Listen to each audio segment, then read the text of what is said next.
Isang mapagpalang araw sa inyong lahat mga kabayan. Ngayong araw pala ang pinakahintay namin kasi ngayon ang umpisa ng bakasyon namin at pupunta kami ng Switzerland. Tara, samahan nyo kami mga kabayan. Maaga nga kaming nagising ngayong umaga kasi kailangan pa naming bumiyahe papuntang Munich at doon kami sasakay ng tren papuntang Switzerland. Bali 10:45 AM nga pala ang oras ng alis ng tren, kaya talagang inagahan namin dahil baka maiwan kami. Andito na nga kami sa Munich main station. Dito nga pala ang sakay kapag papunta ka sa mga karatig bansa gamit ang tren. At ayan nga, dumating na din ang tren namin. Medyo malaki at maluwang din pala ang tren na sasakyan natin mga kabayan. Nasa 4 to 5 hours nga pala ang biyahe natin hanggang Zurich, Switzerland. Tayo mga kabayan. Curvy nila. Parang sa aeroplano lang din talaga. Ito ang CR. Okay naman. Maayos-ayos naman. Stroller andito. Tapos yung namin, traveling bag namin. Konti lang pasahero ngayon. Okay. Dito na nga namin minabuting mag-breakfast sa tren at nagbaon na lang kami ng sandwich for breakfast para din makatipid. Nawiwili din nga si Stormy kakatingin sa paligid at dinadaanan namin kasi sobrang ganda din talaga ng mga tanawin mga kabayan. Nag-e-enjoy siya sa sightseeing at ako din syempre. Ilang oras lang ay nadaanan namin ang St. Gallen. Hudyat na nandito na kami sa Switzerland. Siguro narinig nyo na ang St. Gallen kasi dito nag-shooting ang movie na Meet Me in St. Gallen nila Carlo Aquino at Bella Padilla. At ilang minuto lang din ay nakarating na din kami ng Zurich. Nilakad lang pala namin papunta sa tutuluyan naming hotel. Bale nasa 10 to 15 minutes na lakad lang naman. Eto nga at narating na din namin ang hotel na pag-stayhan namin ng 3 days at 2 nights. At pagkarating pa lang namin sa hotel ay kumain na agad kami mga kabayan. Natikot muna kami dito sa Zurich mga kabayan. Dito sa paligid lang ng namin, ng apartment namin na inupahan. Medyo mainit din dito sa Switzerland ngayon. Nasa 22 naglalaro. 29 pa pala. 29 degrees yung niya, temperature niya. So medyo mainit din.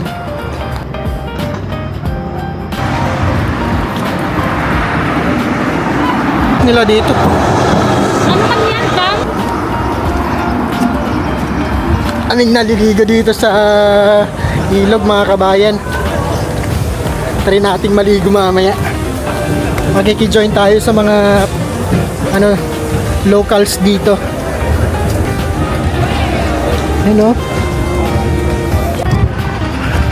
Grabe ang ilog nila dito mga kabayan, parang maluwang na swimming pool. Lahat siguro ng lokal ay dito naliligo kasi sobrang ganda at linis talaga ng tubig nila dito mga kabayan.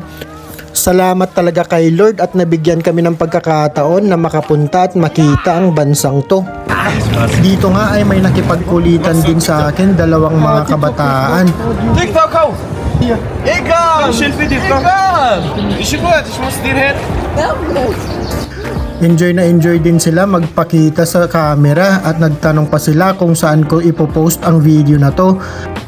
Ang sarap lumangoy at maglublob sa tubig kasi sa init ng panahon ngayon mga kabayan, maiibsan talagang init kapag naglublob ka sa ganito kagandang ilog. Kitang kita nyo naman kung anong kulay ng tubig, kulay turquoise talaga mga kabayan. At dito ay tamang laro lang din si Mamo at si Sky kasi si Storm tulog na tulog sa stroller. Party talaga dito. Party people dito ngayon. Saya dito pag summer pala. Ang daming naliligo dito mga kabayan. Ganda ng tubig oh.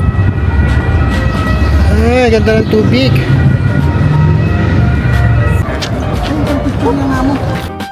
After ko nga maligo sa ilog ay kailangan na naming maghanap ng grocery store para sa mga basic needs natin sa hotel for 3 days. Nasa malapit nga pala sa train station ang grocery store nila dito. Kailangan din mag-ingat sa mga bibilhin kasi sobrang mahal din ng mga bilihin dito mga kabayan. Yung isang bottled water nga lang nasa 3 to 4 francs agad ang presyo. Kapag nagpunta nga pala kayo dito sa Switzerland ay hanapin nyo yung Co-op na grocery store kasi dito lang mura. Ito na yung pinakamurang grocery store dito.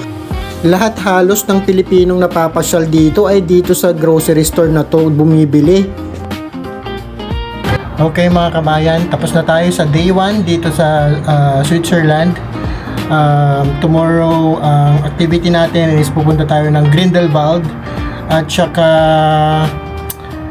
basta may pupuntahan tayo bukas na magandang park dito sa Switzerland. Basta kasama yung Grindelwald doon. Kung maisisingit natin yung Interlaken, mag-Interlaken din tayo. So, ito ang view ng Switzerland, Zurich, Switzerland sa gabi mga kabayan. So, abangan nyo mga kabayan yung kadugtong ng vlog na to, vlog natin to Switzerland. Thank you mga kabayan, ingat kayo palagi. Ciao!